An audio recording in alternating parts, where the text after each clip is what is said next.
and audio's been recording all along,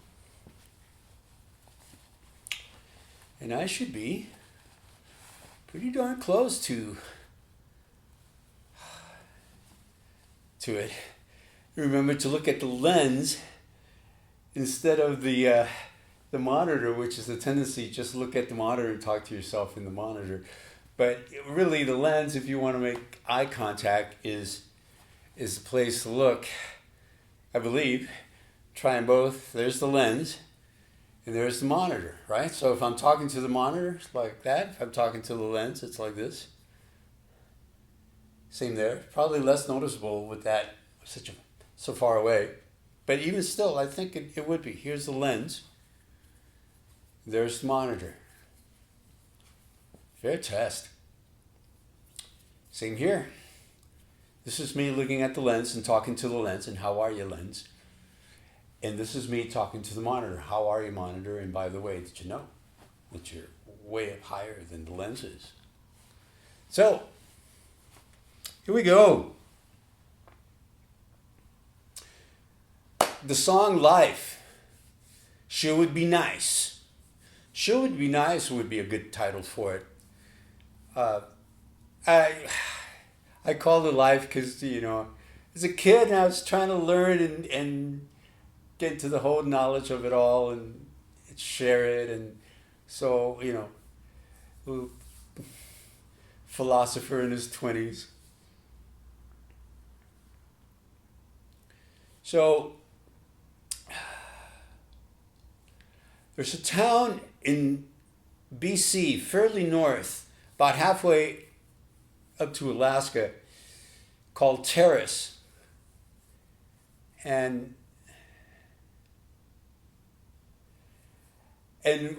we were up there playing in a tiny, tiny little town, but there's a huge copper mine by there. And the guys decided to invite us out to the copper mine to give us a tour of the copper mine. And it was something else. God, the tires on those trucks were like a house, It's just something to see the entire process go on. And I bring that up because it was just one of those ideal situations that we're so grateful we were there, and we were happy to be there. It was just a beautiful, picturesque kind of place. Although there was a copper mine just over the valley. And we got to rehearse. The restaurant club was open all day for us to go in and rehearse and close to the public. I mean, they didn't do business, and so we had the place to ourselves. It was perfect. So I was in there one day and I was playing with the drum machine.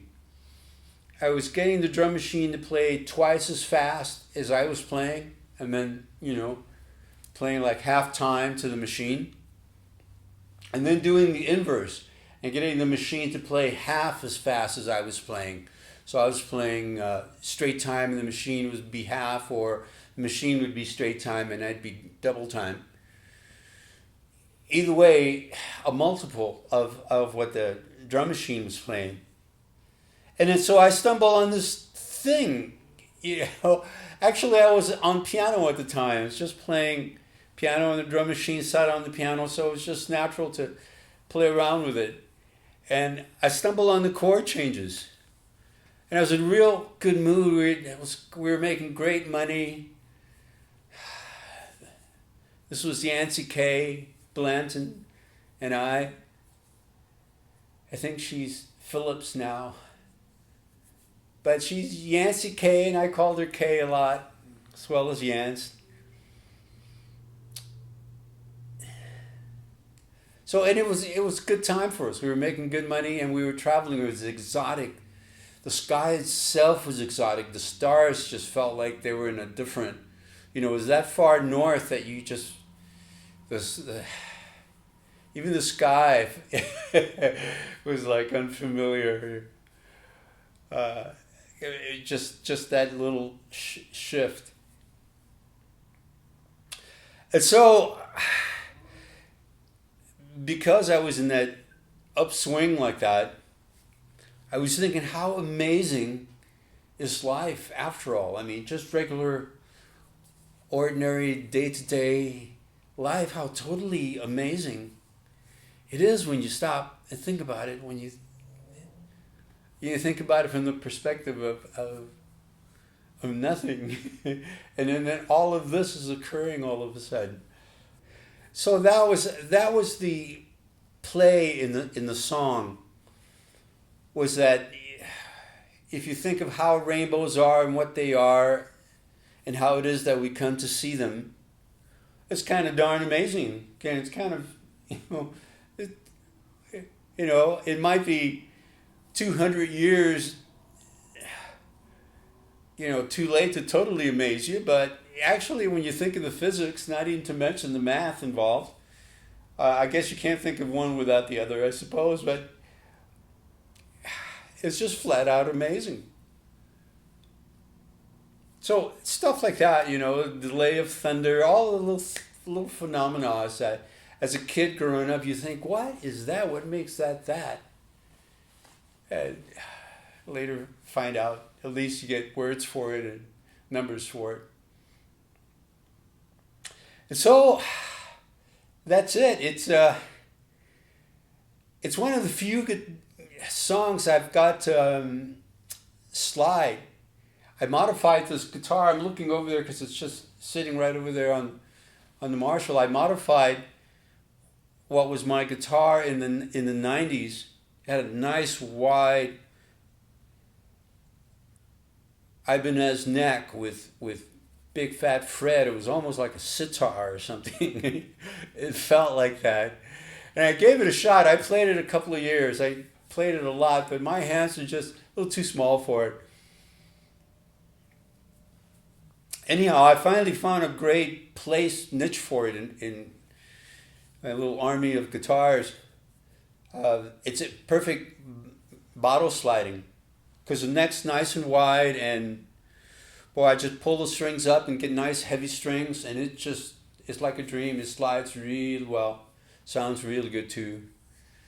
I got plans for it because it sounds so well that my plans are to learn to play it.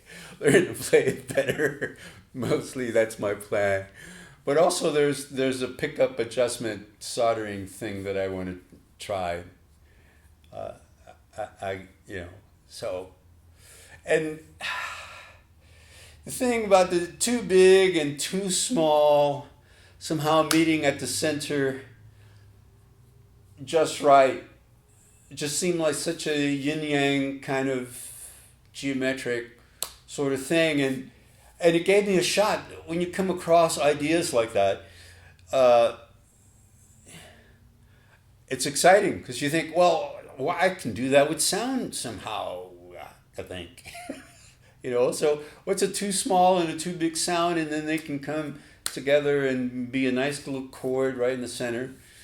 And sure enough, boy, the slide just works great for that. Have one chord descending, one chord ascending into itself, into an inversion of itself, or just an octave up or an octave down of itself. Yeah, so life sure would be nice if I could. Oh yeah.